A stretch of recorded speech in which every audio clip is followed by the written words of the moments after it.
Because of the immense flexibility we have with Kubernetes, there's lots of styles for how you do your work in the Kubernetes cluster system. And you've heard me talk about that before, right? I've told you that there are different ways to fit your workflow and that you can use different commands in different ways. And so that can be challenging when you're trying to teach it because people really want to know how they're supposed to be using it. Like, what's the best way? What's the best practice? And that's hard because it really depends on what you want out of it. And it's an unopinionated system. So there's lots of different ways to do stuff.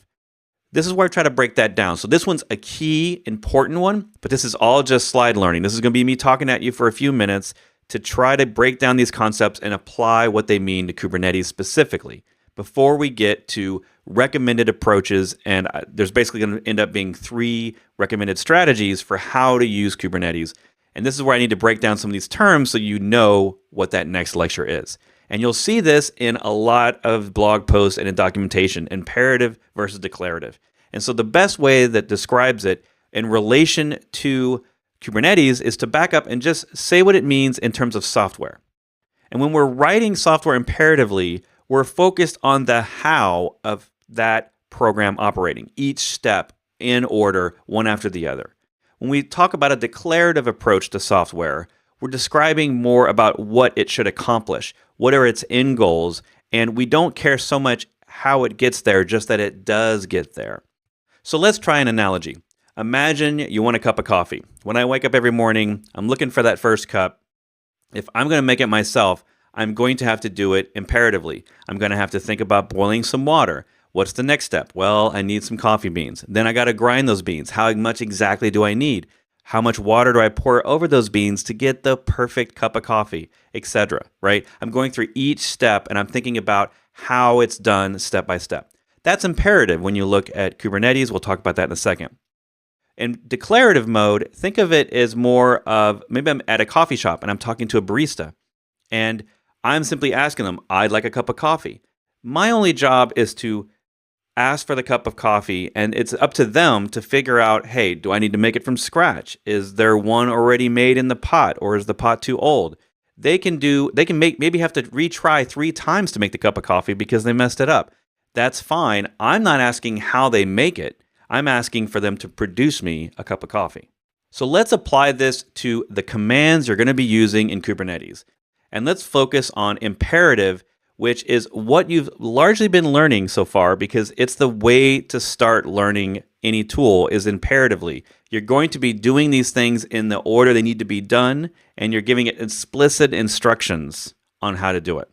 So these commands like kube control run and create deployment and update, which we haven't yet covered, or edit, these are the different types of commands that will have you starting in a state that you know. When you use a create deployment command, you know that the deployment isn't yet created. Thus, you are using the create, right? If you want to update or edit something, you're explicitly using that command to do that. The nice thing here for command line and typing into the CLI is that different commands are used for different types of actions, whether it's create or update or delete. And that's easier for our brains to remember because we know the action we're taking. So just remember that imperative is easier when you already know the state of the object or the resource, and you're just getting started with using the tool. So you want to think explicitly, okay, I need to create a service, and that service needs to be a load balancer, that kind of thing. And then it's easier for us in our human minds to type these things at the CLI, and it's unfortunately not easy to automate. So that's one of the biggest drawbacks to this type of work, is that it's really hard to get an automated script or tool to automatically handle is this an update that you want? Or is this a create? Or is this a delete? What am I supposed to do here? It's hard for us to automate that type of work. It's easy in our heads, easy for us to type in the CLI, hard for us to automate. And remember, declarative means we don't really know the state. Remember the coffee? I don't know whether they have coffee or not. They may already have some made. They may have to make some from scratch. I don't know the state. I just know the end result that I want. And that's really fitting for a declarative model. Some of the benefits here for us and for automation are that the same command, usually you're going to be using the apply command, kube control apply. That same command can be used regardless of whether we're creating or updating or even possibly deleting resources. And if you started looking at YAML, which we're going to get into here in a minute, That YAML can either be in a single file, you can bundle lots of different types of resources into a single YAML, or you can break them out into a single object in each YAML file in a single directory, and you can use one command to apply the entire directory. Like, there's lots of options there. And the reasons we don't get started using this method is that, one, we don't always need it. It adds a little bit of complexity because you have to create this file and all of the stuff in it before you can even do it. And so you may not have those from scratch, and you don't necessarily want to create them just to create a pod or something, right? So getting started, the CLI makes sense. Using the standard imperative commands makes sense. But as you start to think about production and automation and doing this repetitive update process over and over, like you're gonna, then you start to think about, okay, I need a more declarative approach. And the challenge there is you have to know all those YAML keys and settings, and you kind of just have to start from scratch and build up your expertise over time into all the ways and things that you need to put in this YAML. But the great thing here is that your investment is not wasted. So while you're getting some basic things done in Kubernetes now by typing the CLIs like kube control run or create, over that time you're looking at YAML with the output command. Remember the -o YAML. You can look at the output of the YAML. There's other ways we can look at YAML. And we start building up our knowledge of what that YAML is supposed to look like, so that once you get to the world in production where you're basically doing YAML all day, you're going to be a little bit more familiar with the way it's broken out. And this YAML way is the easiest way to automate your orchestration. And this is also the easiest way to get ops happiness. And we won't talk a lot about GitOps in this course. I recommend you go Google that, because it is a type of doing DevOps work that uses the Git tool as your source of truth. So basically, every time you want to make a change to your environment, you edit some YAML, you do the apply command, you do a git commit, and now you have this Git log of every single thing you've done. That's one of the attributes of the GitOps model of operations, and doing this with declarative is how you get there. So let's look at the 3 ways that the Kubernetes teams think we should be using the Kubernetes command line. In the last video, I covered imperative versus declarative, and we talked about the specifics in Kubernetes of one or the other. But really, when you look at the Kubernetes documentation, it lends itself towards 3 different styles. And there's a subtle difference, but they're really on a spectrum of all the way on imperative on one side and all the way declarative on the other. And then this nice little option in the middle if you so choose to use it. In this course, so far, I've been teaching you the strict imperative CLI commands. And that includes run, expose, maybe we have scale. We didn't cover edit, but it does exactly what you think it would. It edits a resource in real time, or create deployment, which is the new way to do a run. And these are really best for learning how things work, learning the resource types and what they do, and personal projects and really small setups where maybe you're the only person in charge and you're not trying to automate, you're not trying to build out a full production workflow in CI/CD, right? So that's great for those. Then there's this nice middle ground that Kubernetes offers you with the create commands, that you can either use the create commands themselves, but you can also use those with a YAML file. And you can use create-f, and you can give it one of those specs like we saw earlier. You can give it a spec, and it will create any of the objects you have in there. You could have multiple objects in that file. You could have a deployment plus a service in there, maybe some storage needs that you have, networking setups, whatever. And you could have all that in one nice file. And then if you needed to replace anything in there, you could edit the file and then use the replace command, which we haven't covered yet, but it does what you think it does. And then there's the delete command, which we have used, which does what you think it does as well.